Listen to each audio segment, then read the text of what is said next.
यह कहानी है एक ऐसे भक्त की जिसके जीवन चरित्र से हमें अद्भुत और दिव्य शिक्षाएं प्राप्त होती हैं, जिसका नाम इतिहास के पन्नों पर छप गया और श्रीमद् भागवत में शील व्यासदेव द्वारा उनका वर्णन किया गया। आइए आज हम सब मिलकर जड़ भरत के जीवन चरित्र से कुछ सीखें और उनसे प्राप्त शिक्षाओं को अपने जीवन में अपनाने का प्रयास करें। ये कहानी शुरू होती है उस समय से जब भगवान ऋषभदेव अपने पुत्रों को आध्यात्मिक शिक्षाएं देते हैं। मेरे प्रिय पुत्रों, इस संसार में समस्त देहधारियों में जिसने मनुष्य देह धारण करी है उसे इंद्रिय तृप्ति के लिए कठिन परिश्रम नहीं करना चाहिए। ऐसा तो मल खाने वाले शुकर कुकर भी करते हैं। पिताश्री, तो फिर मनुष्य को क्या करना चाहिए? मनुष्य को भक्ति के दिव्य पद को प्राप्त करने के लिए तपस्या करनी चाहिए। तपस्या करने से क्या लाभ होगा पिताश्री? तपस्या करने से वर्षों से संचित हृदय में काम, क्रोध, लोभ, मद, मत्सर्य का मार्जन होता है।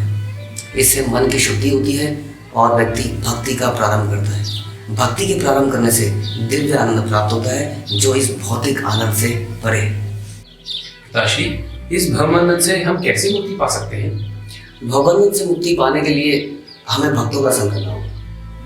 इन भक्तों का जीवन का एक ही उद्देश्य होता है, भगवान की प्रसन्नता। यह हमेशा भक्ति में तल्लीन रहते हैं और समस्त प्रकार के क्रोध को वश में करके सारे कष्टों को अपने ऊपर लेके इस संसार के हर जीव का कल्याण कार्य में लगे रहते हैं। इसलिए ये भगवान को बहुत प्रिय होते हैं और इन लोगों की सेवा करने से हम भी भगवान के प्रिय बन जाते हैं और इस प्रकार भगवान में छूट जाते हैं। ऐसे भक्तों का आचरण कैसा होता है पिताश्री? हम उन्हें पहचानेंगे कैसे? यह एक महत्वपूर्ण प्रश्न है, क्योंकि जब तक पहचानेंगे नहीं तब तक संग कैसे करेंगे। ऐसे भक्त एक सूत्र का पालन करते हैं, वो है अनुकूल से संकल्प और प्रतिकूल से वर्जन। वो हर उस वस्तु का त्याग कर देते हैं जो भक्ति के प्रतिकूल हो और हर उस आदत को, वस्तु को अपना लेते हैं जो भक्ति के अनुकूल। वो कभी ऐसे लोगों का संग नहीं करते जो आहार, भय, मैथुन, सुरक्षा इत्यादि कार्यों में लगे रहे। वो गृहस्थ होकर भी गृहस्थी से आसक्त नहीं होते, लेकिन गृहस्थी के किसी कार्य से कभी च्युत भी नहीं होते। वो जीवन निर्वाह करने के लिए उतना ही संग्रह करते हैं जितना की आवश्यकता। पिताश्री, यह मनुष्य शरीर दुखों की खान है, फिर हमें यह शरीर क्यों प्राप्त हुआ? हम में से कोई भी दुख नहीं चाहता, फिर भी यह हमें क्यों मिला? जब मनुष्य इंद्रिय तृप्ति के लिए पागल हो जाता है और इंद्रिय तृप्ति को ही अपने जीवन का लक्ष्य बना लेता है, तो अपने को तृप्त करने के लिए वो कई सारे कार्य करता है और उसमें कई सारे पाप कार्य भी करता है। इन कार्यों का, इन पाप कार्यों का फल भोगने के लिए उसे बार बार जन्म लेना पड़ता है। इसलिए इंद्रिय तृप्ति के लिए किया गया कोई भी कार्य समय की बर्बादी है। जो व्यक्ति इस बात को नहीं समझता वो पागल है। इसलिए एक बुद्धिमान व्यक्ति को यह चाहिए कि वो समस्त प्रकार की इंद्रिय तृप्ति के कार्यों का त्याग कर कर दिव्य तपस्या करे और भगवान के भक्ति के पद को प्राप्त करे। पिताश्री, इस भौतिक संसार के कष्ट हमें कब तक भोगने पड़ेंगे? भौतिक संसार के कष्ट हमें तब तक भोगने पड़ेंगे जब तक हम तत्व जिज्ञासा नहीं करते। जब व्यक्ति तत्व जिज्ञासा करता है तो उसे भगवान के साथ अपने संबंध का बोध होता है। संबंध का बोध होने पर वो आभिधेय करता है, यानी कि भक्तिमय कार्य करता है। भक्तिमय कार्य करते करते उसका हृदय शुद्ध हो जाता है।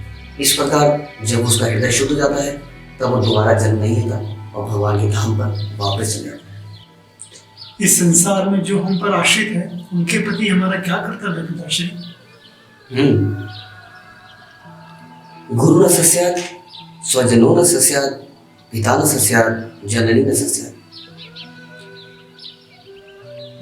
हमारा ये कर्तव्य बनता है कि जितने भी व्यक्ति हमारे आश्रित हैं उन्हें इन भवबंधन से छुड़ाकर भगवान के धाम ले जाए। यदि हम ऐसा नहीं करते तो हमें गुरु, स्वजन, पिता या माता बनने का कोई अधिकार नहीं है। इस प्रकार ऋषभदेव ने अपने पुत्रों को उपदेश दिया कि सकाम कर्मों में न लगें और अपने आप को इस भवबंधन से छुड़ाकर मनुष्य जीवन का लाभ उठाएं। उन्होंने अपने 100 पुत्रों को शिक्षा दी, जिनमें सबसे बड़े भरत महाराज थे, जो परम भक्त तथा वैष्णवों के अनुयायी थे। भगवान ऋषभदेव ने भरत को सिंहासन पर इसलिए बिठाया कि वह सारे संसार पर शासन करे। इसके पश्चात भगवान ऋषभदेव पागल के सदृश नंगे, बाल बिखरे, अंधे, बहरे तथा गूंगे की भांति रहने लगे और विश्व का भ्रमण करने के लिए निकल पड़े। पिता की आज्ञा अनुसार भरत महाराज पृथ्वी पर राज्य करने लगे। राजा भरत ने अत्यंत श्रद्धापूर्वक अनेक प्रकार के यज्ञ किए और वे उन सभी यज्ञ फलों को भगवान वासुदेव को अर्पित कर देते थे। 1 करोड़ वर्ष भौतिक ऐश्वर्य भोग की अवधि के बाद उन्होंने गृहस्थ जीवन त्याग दिया और पुलह आश्रम के लिए चल पड़े, जो हरिद्वार में स्थित है। पुलह आश्रम के उपवन में महाराज भरत अनेक प्रकार के फूल, फल, गंडकी नदी का जल तथा तुलसी दल एकत्र करके भगवान वासुदेव को अर्पित करते और उनकी आराधना करते हुए संतुष्ट रहने लगे। और इस तरह उनकी समस्त भौतिक कामनाएं दूर हो गईं। वे परम संतोष का अनुभव करने लगे और भक्ति में भाव के स्तर पर पहुंच गए। एक दिन भरत महाराज गंडकी नदी के तट पर बैठकर ओंकार से प्रारंभ होने वाले मंत्रों का जप करने लगे।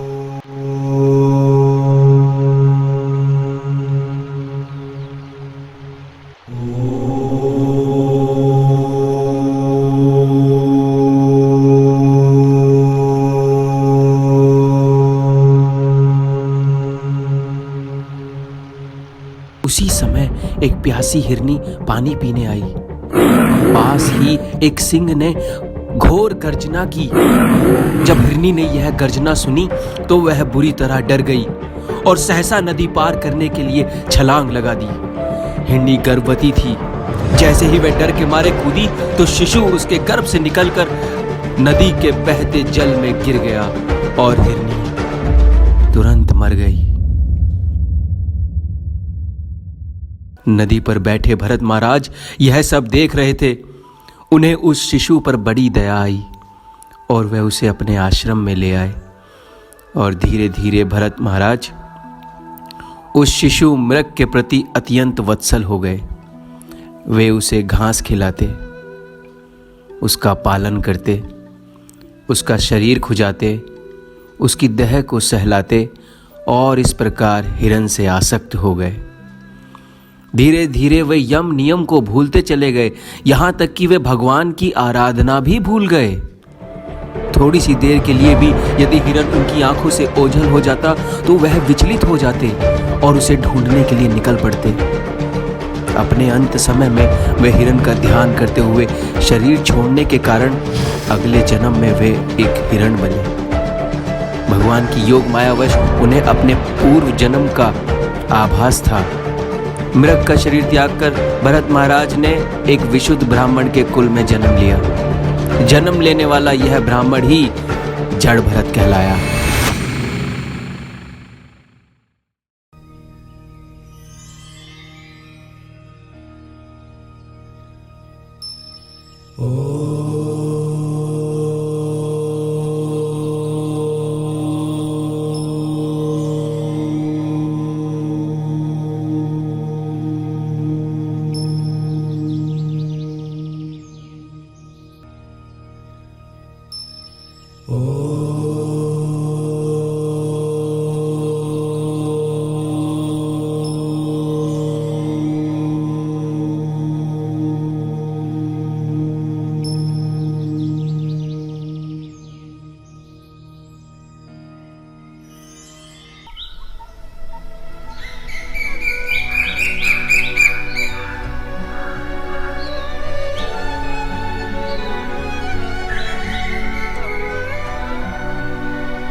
पुत्र आ गए?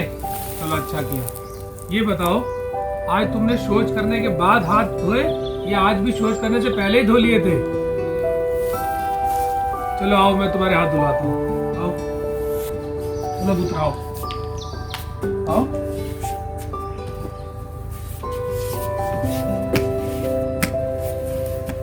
पुत्र, तुम पागल सा व्यवहार क्यों करते हो? अच्छे खासे तो दिखते हो, फिर अब दूध से क्यों बने रहते हो? अरे अरे, चलो बैठो, बैठो पुत्र बैठो। पुत्र, मेरा तुम्हारे प्रति अत्यंत स्नेह है। मैं चाहता हूं कि तुम वैदिक ज्ञान प्राप्त करो। मैं पिछले 4 महीने से तुम्हें गायत्री मंत्र सिखाने का प्रयास कर रहा हूं, परंतु तुम अभी भी उसका अच्छे से उच्चारण नहीं कर पा रहे हो। अब मैं उसको दोबारा से सिखाता हूं, उसको ध्यान से सुनो और उसको उच्चारण करने का प्रयास करो। ओम भूर्भुवः स्वः तत्सवितुर्वरेण्यं भर्गो देवस्य धीमहि धियो यो न प्रचोदयात्। भूत बाण में जातु धरतियो ना पंचदवा। भरत, ये क्या कर रहे हो तुम? तुम ध्यान से सुन रहे हो मैं तुम्हें क्या सिखा रहा हूँ? तुम कुछ भी उल्टा सीधा बोले जा रहे हो। ध्यान से सुनो कि मैं क्या सिखा रहा हूँ।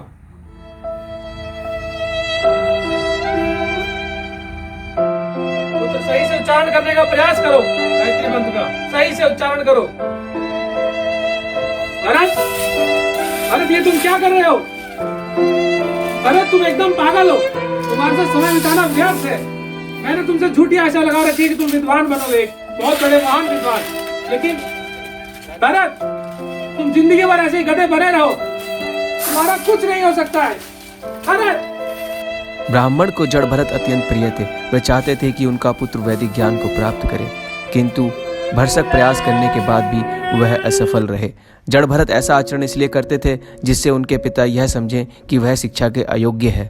थोड़े समय के पश्चात जड़ भरत के पिता की मृत्यु हो गई। जड़ भरत के अन्य सभी भाई उसके साथ दुर्व्यवहार करते थे। वे उसे कभी पसंद नहीं करते थे। उससे दिन भर काम कराते और खाने को सड़ा गला देते थे। चाहे उसकी गलती हो या ना हो, वे उसे दंड भी देते थे। इतने प्रताड़ित होने के बावजूद भी जड़ भरत कुछ नहीं बोलते थे। वे चुपचाप उनके कार्यों को कर देते थे। अरे मूर्ख, यह यज्ञ ब्राह्मणों का कार्य है, तेरे जैसे शूद्र का नहीं। चल भाग यहाँ से। तेरे गंदे शरीर ने इस स्थान को अपवित्र कर दिया है। सही कहा भाई आपने, बिल्कुल सांड जैसा शरीर है, कोई काम धाम करता नहीं है, दिन भर रोटियां तोड़ता रहता है बस। काम का ना काज का, दुश्मन अनाज का। चल, यज्ञ के लिए लकड़ी है क्या? और जल्दी करियो, यज्ञ में देरी ना हो जाए।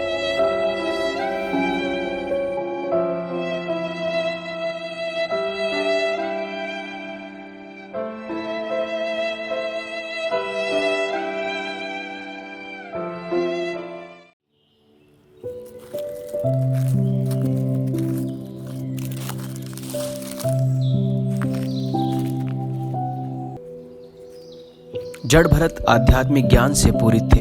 वे स्वयं को कभी भी शरीर नहीं समझते थे, हमेशा भगवान के चिंतन में खोए रहते थे। जो भी कोई उन्हें देखता वह पागल ही समझता था और उनके साथ दुर्व्यवहार करता। घर एवं बाहर सभी लोग उन्हें सताते थे, किंतु वे किसी से कुछ ना कहते।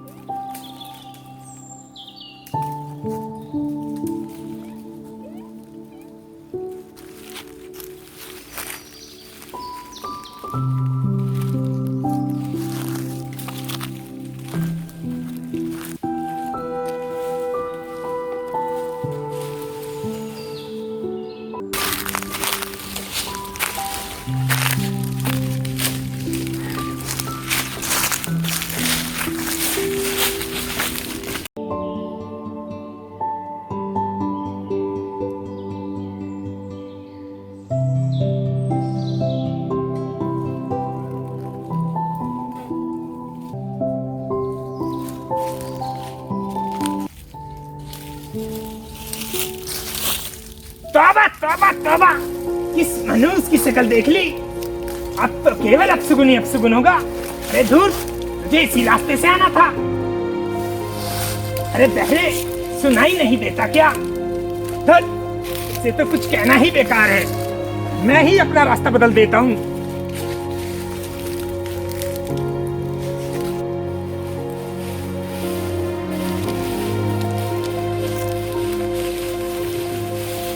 अरे अरे अरे, वो देखो पागल जा रहा है, पागल जा रहा है। आजा आजा, मजे लेते हैं, मजे लेते हैं। पागल पागल पागल पागल पागल पागल पागल पागल पागल पागल पागल पागल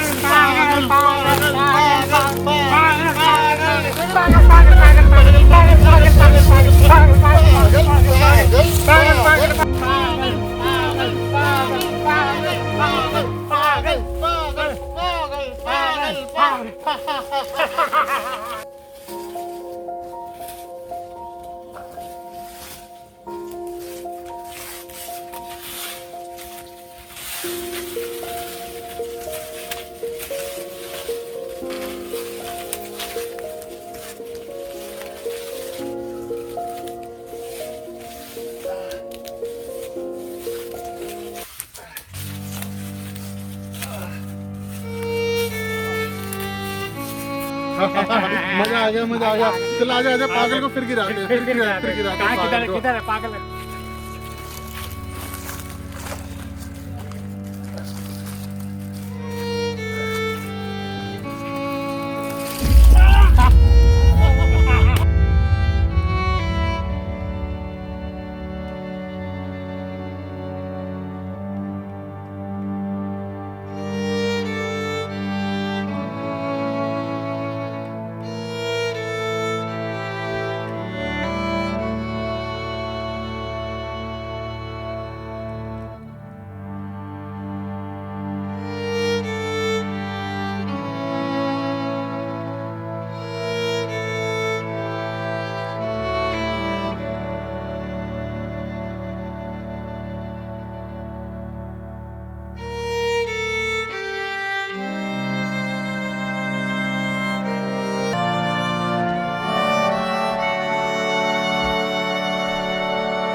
अरे भाई, किस मूर्ख ने इसको लकड़ी लाने के लिए कहा था?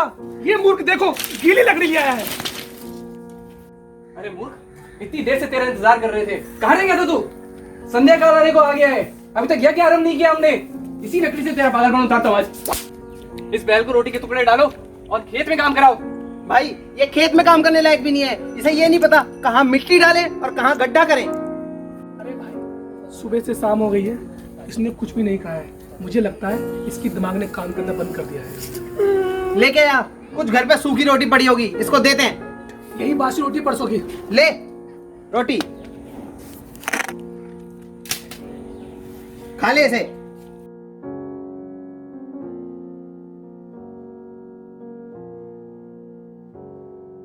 इस प्रकार जड़ भरत के भाई उसे टूटे चावल, धान की भूसी, घुना अनाज, रसोई के बर्तनों की जली हुई खुरचन, बासा खाना दे देते, किंतु वे इन सब को प्रसन्नता पूर्वक अमृत के समान स्वीकार कर लेते। उन्हें किसी भी प्रकार की शिकायतें न रहती और सब चीज़ों को प्रसन्नता पूर्वक खा लेते थे।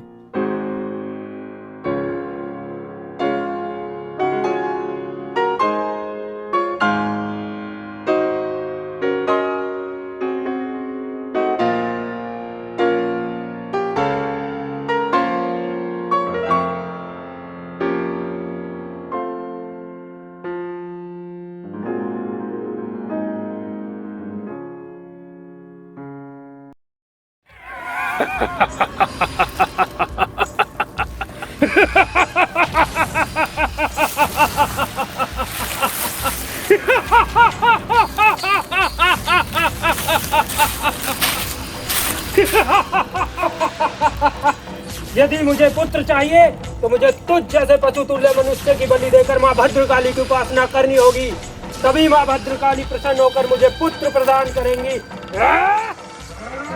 रुको रुको रुको रुको रुको। मरने वाले व्यक्ति की आखिरी इच्छा होती है, उससे पूछी जाती है बता तेरी इच्छा क्या है। रुको। हाँ सरदार, यह सही कह रहा है। इससे पूछ लो इसकी आखिरी इच्छा क्या है। क्या है तेरी आखिरी इच्छा? जोर की लगी है। अबे तू मरने जा रहा है और तुझे जोर की लगी है, ये है तेरी आखिरी इच्छा? वो सब मुझे नहीं पता, लेकिन मुझे एक बार बहुत जोर से लगी है। बहुत जोर से लगी है, मुझे जाना है मुझे। अरे लेकर जाओ इसे यहाँ से, वरना पूरी पूजा इतनी गंदी कर देगा। जाओ लेकर जाओ इसे। जी सरदार, चलो चलो।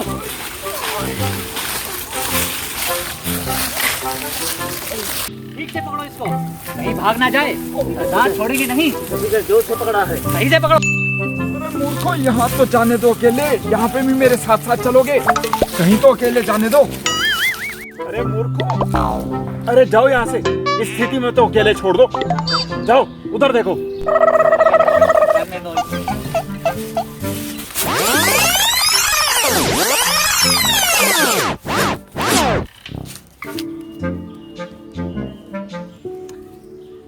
अरे कहाँ गया ये? देखो, छोड़ो उसे। कहाँ गया? तुम उधर जाके देखो, सरदार हमें छोड़ेगा नहीं। जल्दी।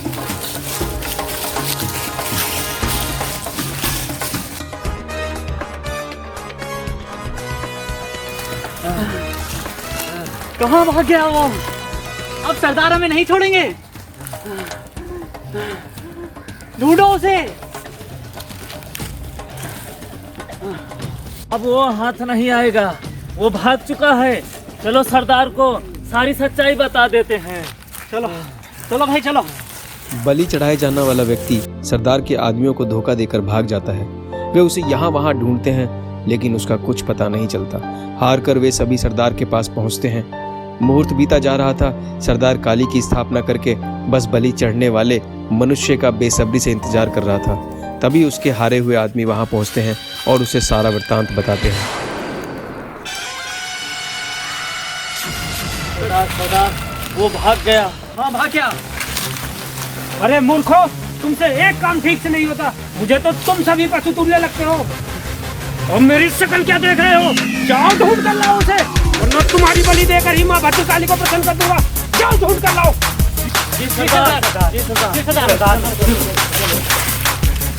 सरदार, आप तो हमें मार डालेंगे। अरे कहाँ से लाए ऐसे इंसान को जो मरने के लिए तैयार हो? अबे पागल, घबराना क्यों है? ढूंढने पर तो भगवान भी मिल जाता है। चलो ढूंढते हैं अभी, चलो। अरे वो देखो, कोई पागल वहाँ खड़ा है। हाँ, चलो पकड़ो इसे।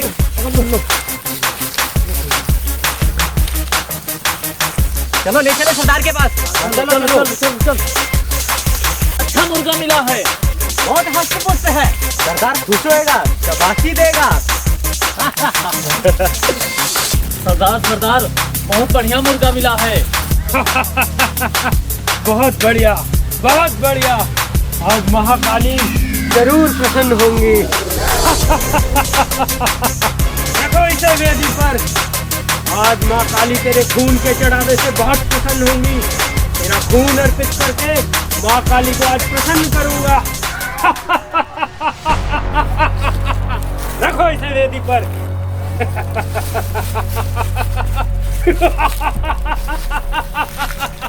सरदार के आदमी अपनी जान बचाने के लिए जड़ भरत को पकड़ कर ले आते हैं और बलि के लिए वेदी पर रख देते हैं। महाकाली यह सब अपनी आंखों से देख रही होती है।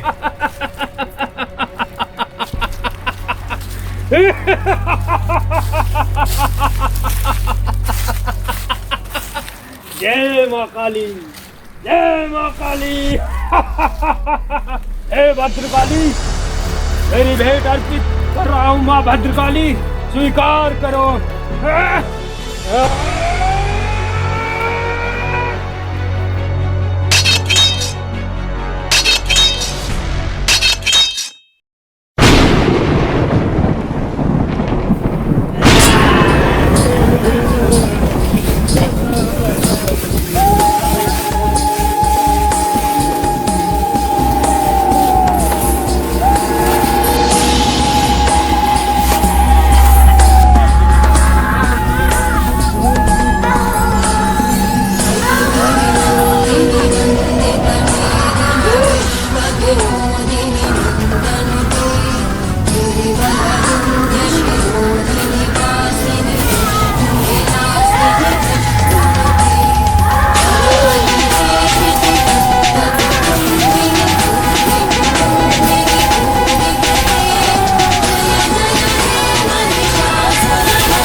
नहीं लगता है गुस्सा हो गई है।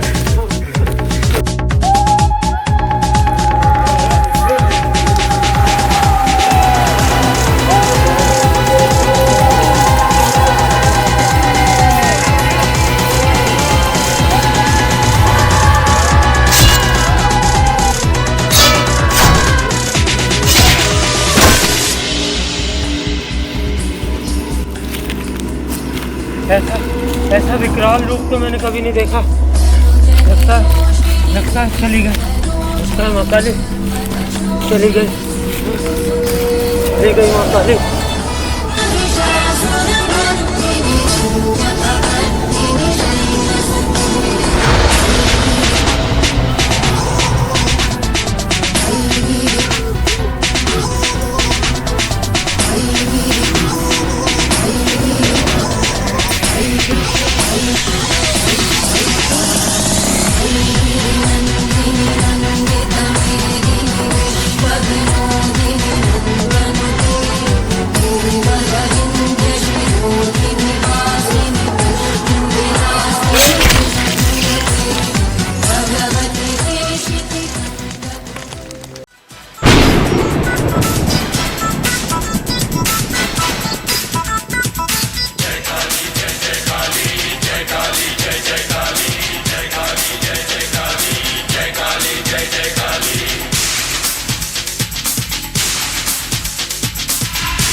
महाकाली भगवान के शुद्ध भक्त के प्रति इस तरह के अन्याय को सहन न कर सकी और जड़ भरत की रक्षा करने के लिए उसी स्थान पर प्रकट हो गई। उसने सरदार और उसके सभी आदमियों को मार डाला जो भौतिक लाभ के लिए एक भक्त की बलि देना चाह रहे थे।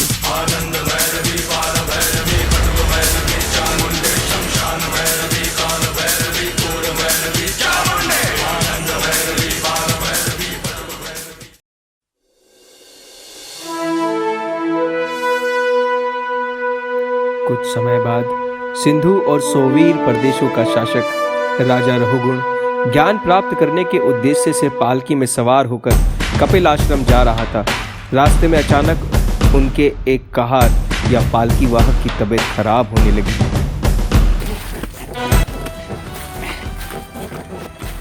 मुझसे नहीं हो रहा अब। अरे क्या हुआ, रुक क्यों गए?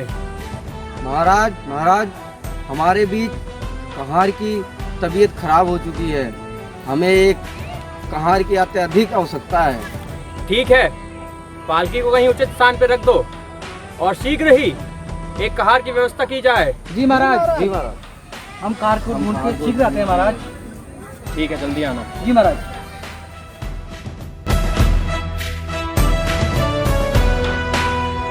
इस प्रकार राजा के पालकी वाहक जड़ भरत को राजा रहुगुण की पालकी उठाने के लिए ले आते हैं।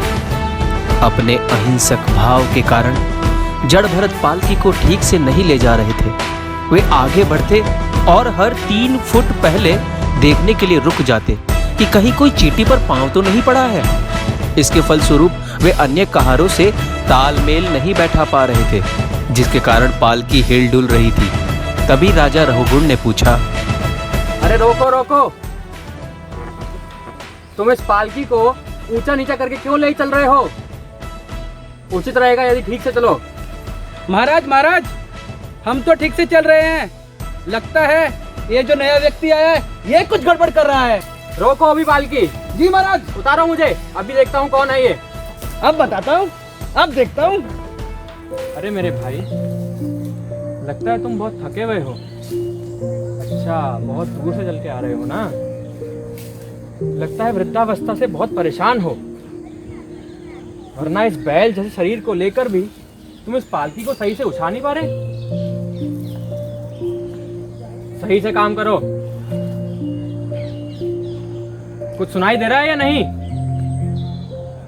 अरे दुष्ट, जवाब क्यों नहीं दे रहा? तू मेरी अवज्ञा कर रहा है। मेरी? तू जानता नहीं मैं तेरा स्वामी हूं, स्वामी। जैसा मैं कहूंगा वैसा करना पड़ेगा, अन्यथा यमराज की तरह दंडित करूंगा। ऐसा उपचार करूंगा तेरा कि तू होश में भी आ जाएगा और ठीक से काम भी करेगा। यावन मनोरजसा पुरुषस्य सत्वेन वा तमसा वानुरुद्धम चेतो विराकूति भिरा तनोति निरंकुशम कुशलम वा तनोति। हे राजन, राजा तथा प्रजा, स्वामी तथा सेवक, ये सब भौतिक विषय हैं और भौतिक विषयों में आसक्त व्यक्ति कभी भी आत्म तत्व का ज्ञान प्राप्त नहीं कर सकता। जब तक जीवात्मा का मन प्रकृति के तीनों गुणों के द्वारा दूषित रहता है, तब तक वह अनियंत्रित हाथी के समान इंद्रिय तृप्ति के विभिन्न कार्यों में लगा रहकर तरह तरह के सुख तथा दुख भोगता रहता है। उसे इन्हीं इंद्रिय तृप्तियों के कार्यों के कारण मनुष्य तथा देवता, पशु तथा पक्षी की योनियों में बार बार जन्म लेना पड़ता है। इसी मन के कारण बद्ध जीवात्मा को तरह तरह के सुख भोगने पड़ते हैं और वह कभी भी इस इंद्रिय तृप्ति के जाल से नहीं निकल पाता। हे प्रभु, आप कौन हैं प्रभु? आप तो कोई महान भक्त प्रतीत होते हैं। मुझसे आपके प्रति ये कितना गहरा अपराध हो गया है। कृपया इस मूर्ख को क्षमा करें प्रभु। आपने जो बात अभी बोली उससे मेरे मन के सारे संदेह दूर हो गए हैं। जो ज्ञान लेने मैं कपिल मुनि के आश्रम को जा रहा था, वो सब तो आपने मुझे अभी कह दिया प्रभु। लेकिन मैं इतना दुष्ट हूँ, इतना मूर्ख हूँ कि कैसा अपराध मैंने आपके प्रति कर दिया। इस मूर्ख को ये ज्ञान समझने में अति कठिनाई हो रही है प्रभु। कृपया पुनः इसे सरलता से मुझे समझाइए प्रभु, मुझे समझाइए।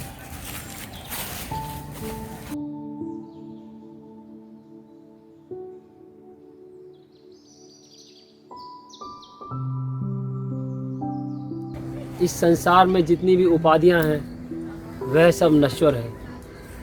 यह शरीर मिट्टी का बना है और इसी मिट्टी में ही मिल जाएगा। मृत्यु कभी भी आ सकती है और लोग मृत्यु को भूलकर सांसारिक कार्यों में अत्यधिक व्यस्त हैं।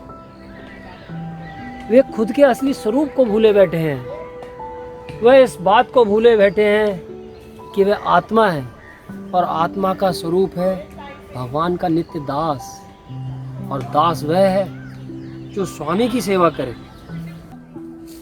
किंतु प्रभु, इस स्थिति को कैसे प्राप्त किया जा सकता है? कृपया इस मूर्ख को बतलाइए। परम सत्य उसे ही प्राप्त होता है जिसे किसी महान भक्त का अनुग्रह प्राप्त हो। जो किसी शुद्ध भक्त की सेवा करके उनकी प्रसन्नता को प्राप्त कर लेता है, वही भगवान की भक्ति को शीघ्रता से प्राप्त कर सकता है।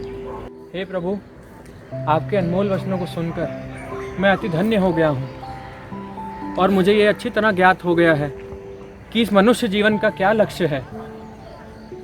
ये मनुष्य जीवन तो उन देवताओं के जीवन से भी अति उच्च है जो स्वर्ग में वास करते हैं, क्योंकि केवल इसी मनुष्य जीवन को पाकर ही एक व्यक्ति को भक्तों का संग मिल सकता है और उनकी सेवा करके ही वो अपनी गति को प्राप्त कर सकता है। भक्तों की सेवा करके ही भगवान की सेवा हो सकती है, जो कि एक आत्मा का मूल स्वरूप है। आपका बहुत बहुत धन्यवाद प्रभु, आप बहुत महान हैं। कृपया इस मूर्ख का प्रणाम स्वीकार करें। राजा रहुगुण जो आत्मज्ञान लेने के लिए कपिल मुनि के आश्रम जा रहे थे, वह ज्ञान उन्होंने स्वरूप सिद्ध भक्त जड़भरत से प्राप्त किया। जड़भरत की जीवनी से हम सीखते हैं कि किस प्रकार मान अपमान की भावना से रहित होकर हमें भक्ति मार्ग में दृढ़ बने रहना है। मारे जाने की स्थिति में भी जड़भरत विचलित नहीं हुए और पूर्णतया भगवान पर निर्भर रहे। जड़भरत की विनम्रता और आध्यात्मिक ज्ञान से राजा रहुगुण प्रभावित हुए और उत्तम कोटि के भक्त बने। हरे कृष्ण।